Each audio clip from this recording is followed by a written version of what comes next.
मुंबई पहुंच सारा पर मोर नेक्स्ट फ्लाइट है दुबई पे। मुंबई विमान बंदर सब प्रिपेरेसन सारी अग्रसर होती फ्लाइट भर को साढ़े 9 सह समस्त यात्री भर को गला पर मोर साइड सीट रे बसी केबिन भितर समस्त निज निज सीट रे बसी सीट बेल्ट बांधि रेडी उड़ाण करने। देखो देखो फ्लाइट रनवे रू आकाश मार्ग चली जाता। आकाश मार्ग एमती किसी देखा जाता। तापर मात्र 2 घंटा 35 मिनट पर आम दुबई भावुंट दुबई आकार केमी तो एमती किसी ऊपर दुबई आकार देखापी। तापर किछि मिनट टेक ओवर कर दुबई एयरपोर्ट रे।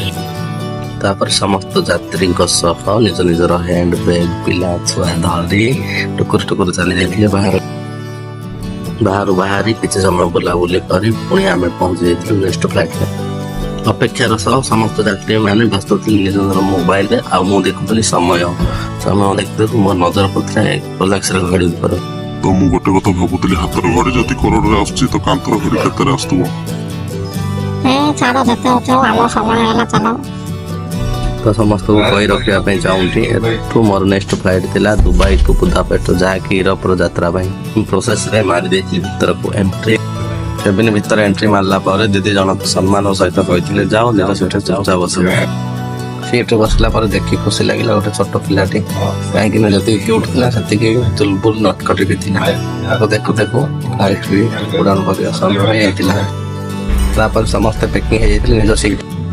किसी समय फ्लाइट उड़ला पर सेम दीदी जन आसी चर्चा करने।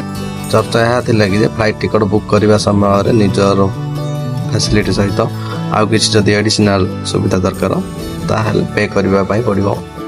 आमे तो भाई ब्रह्मपुरिया पिला हमर सब सुविधा मोबाइल रे सुविधा को के पछारे बाय बाय बाय बाय। एई दीदी वाला पर आउ जण दीदी आसीबार खबर मिलथिला बासनार। देखो देखो फ्लाइट भीतर खाଇବା पहुंचैतिला। आ गोटे कथा फ्लाइट भीतर सब किछ स्किप कर परबी किंतु खाଇବା केबे स्किप कर परबी केतनी काई फ्लाइट खाଇବା मते भारी भल लागे। जेमती खाଇବା पाखो आसी फटाफट कर चाट चाट स्वाहा।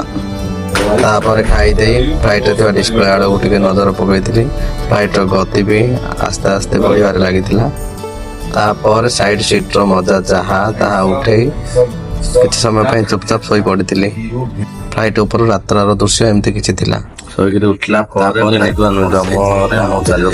बेल्ट आड़को जहाँ लगेज धरवा क्या कहते निजर लगेज बेल्ट पाखरे मोबाइल किसी समय अपेक्षा करला पर मते मिल जाइतिला मोर बैगेज धरी बाहरी पड़ती एयरपोर्ट बाहर को। एयरपोर्ट बाहरी जमती बाहर जाइछि ठंडा थिला प्रबल।